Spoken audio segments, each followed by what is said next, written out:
afternoon, ladies and gentlemen. This is an honor, but first of all, I want to give honor to the bishop. He made this possible. He opened the doors for this great occasion, and I am very pleased and honored and thankful for him going forward with this great historic event. I'm a happy young and old man. I'm old in age, but young in youth and vitality. I am so happy that I just don't hardly know what to say. But I want to thank my family, both far and near, for being by my side at all times. I want to thank my pro at Bartow Golf and Country Club. He is a very good friend of mine, and he takes care of me in a lot of ways. He opened doors for me in a lot of ways to my golfing career. I have a lifetime membership at Bartow Golf and Country Club. I have a lifetime membership at Cleveland Heights Golf and Country Club. And the mayor of Lakeland is very much one of my friends. He gave me the key to Lakeland, Florida, and a tournament that I recently played in. I am so happy. I want to thank everybody, both far and near. All of the ones that caused me to be a Hall of Famer, helped me to be a Hall of Famer. And I'm only a Hall of Famer for 3 times in my lifetime. Negro Golfers Hall of Fame, West Palm Beach Association Golfers Hall of Fame, and the Sports Authorities Hall of Fame. All of these things I have achieved through these many years that God has blessed me to be here tonight on this historic night. And I want to say something in behalf of my bishop in Bartow, Florida. He is my very good friend. I attend his church regularly, and he wanted to learn how to play golf.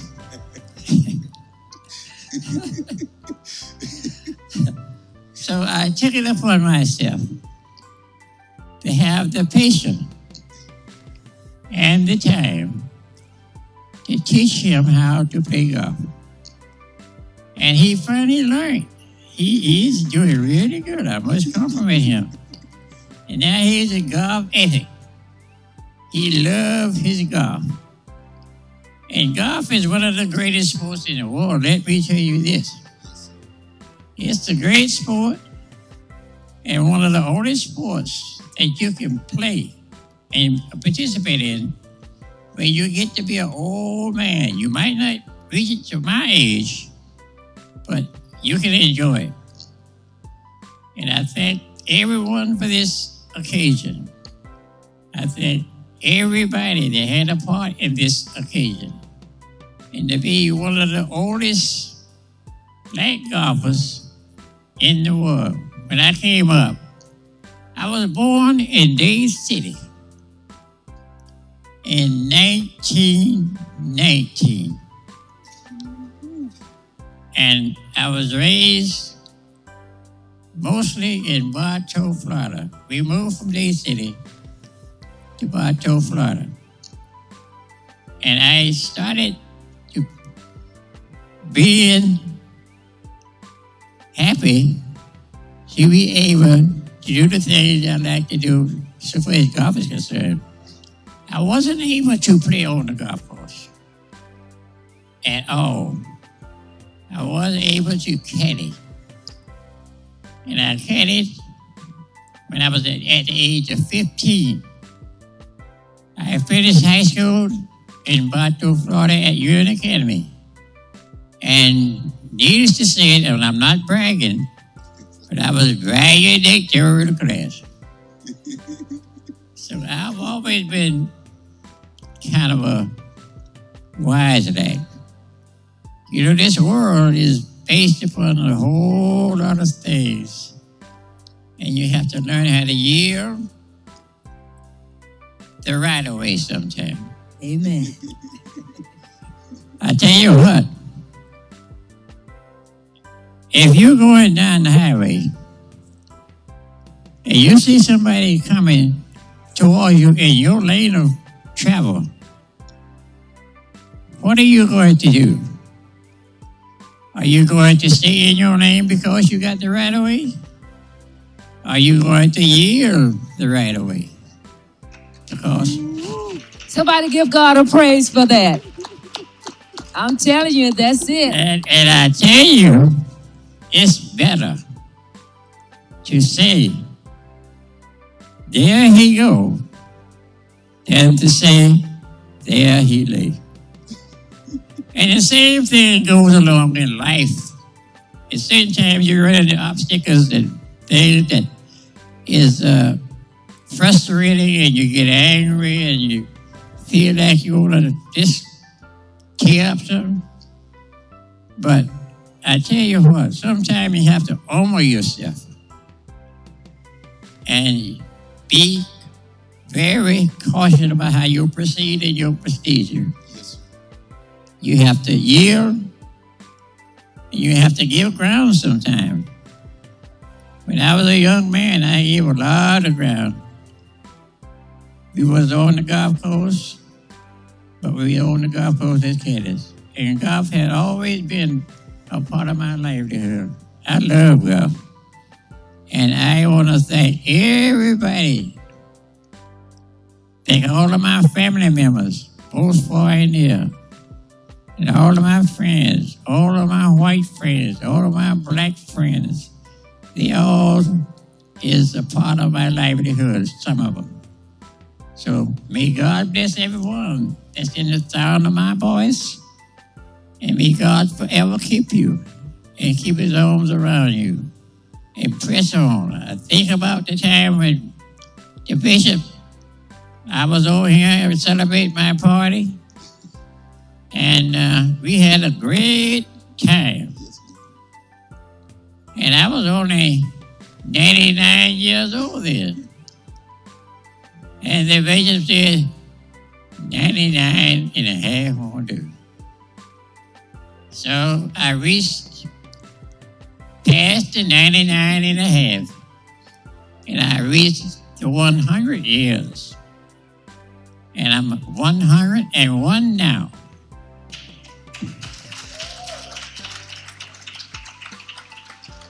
And within the space of another 6 months, I'll be 102 years old. So thank you very much for this great occasion. And may God bless. Thank you. Oh, that was so wonderful. Amen. I must say, at this present time, that I am very pleased and honored with the city of Bartow. Bartow! They built a brand new driving range at the Bartow Golf Course. And I was honored and pleased to be the honorary guest in my honor at this particular occasion. My name is on a plaque right at the entrance going into the driving range. And they recognize me for this particular occasion. And I want them to know that I'm pleased and thankful for that recognition. Thank you very much. How long have you been coming to this golf course? Oh, for many years, many years. Now, I heard that when you turned 100, the golf course turned 100. Yep. Yeah, I'm 101 years old. Well, I started golfing when I was 15 years old. Herbert Dixon has been golfing at Bartow Golf Course in Bartow, Florida for over 80 years. The Dade City, Florida native says he's always had a love for golf, but adds that in the 1930s, when he first started playing, the sport did not have much love for black golfers. A lot of good black golfers back in the day with me. Charlie Shepard, Teddy Rose, Jim Thorpe, James Black. I can go on and on and on. But still, we wasn't allowed to play on the golf course. Now, Lee Eller was eventually allowed to play and run tournaments, and he done well. It wasn't until 1961 that the first black golfer, Charlie Sifford, was allowed to play in the Professional Golfers Association known as the PGA Tour. But there were still reports of discrimination within the industry even decades later. One Los Angeles Times report from the 90s alleges that a long-standing country club in Birmingham, Alabama, Shoal Creek, did not allow black members to join. That's just the way it is because of segregation. Black people wasn't allowed to do a whole lot of things back in the days when I came up. You wasn't allowed to go in the restroom that they use. You wasn't allowed to drink out the fountain that they drink out. And you was only allowed in the back seat of the bus. Dixon says in the past, the same golf course we're standing on now did not allow blacks on the property. We was allowed to go down in a field or something, put a cup in the hole, and I had one club that the guy that academy gave me, and I just hit from hole to hole in that cup. And they also eventually allowed the caddies one day, which was Monday, and they called that Caddies Day. But despite the odds, Dixon moved forward with his passion, traveling the world during segregation, winning more than 50 golfing tournaments. This was celebrated with his induction into the National Black Golfers Hall of Fame. Look at you. Now, years later, Bartow Golf Course has named an entire driving range after Dixon, celebrating the black golfer on the same soil on which he was not allowed to walk at one time. I'm so proud of I was able to live to see the day that a black man would be recognized. But Dixon told me that's only one of his most memorable moments on the golf course. My greatest accomplishment in my golfing career, to get in a hole in one at my age of 101 years old. I'm sure everybody around you was excited too. Oh yeah, that whoever think to go now is raised for the hit ball. The pro and everybody was right there. And they said that hole, everybody jumped up and said, oh, holy one.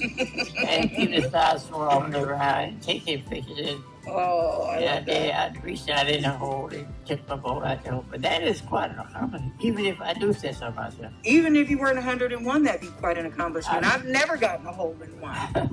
Yeah, it's hard. With an annual golf tournament named in his honor, Dixon now raises money to help kids go to school, adding that our youth is the only thing that keeps our world moving forward.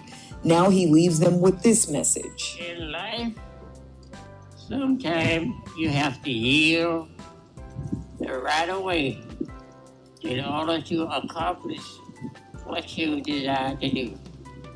You got to have a lot of focus power. You got to be determined to accomplish whatever you undertake to do in your life. Ashanti Ford with Atlanta Black Star.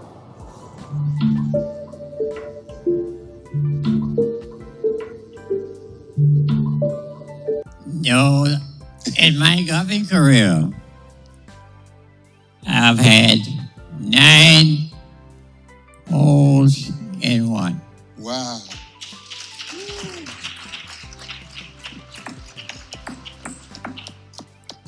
And the last hole in one was a little after my 101 birthday at the city of Bato on hole number 13. The pro of the golf course was out there giving lessons with the gravity. The driving range runs parallel to this particular hole. And some more friends of mine and I, we was out there playing golf together. And I got up on that particular hole. Everybody was over there looking. The pro and the one that he was teaching was looking. And I took me a 6-iron out of my bag and aimed at the pin. Whenever you have a hole in one, it's just one of those things that happen very, very rarely. And I hit that 6-iron straight at the pin. And somebody said, hole in one, hole in one. People started coming from all over the side of the golf course, the pro, they ran up there. And I walked up and took the ball out there. That was the last hole in one I had. But it come on my 101st birthday.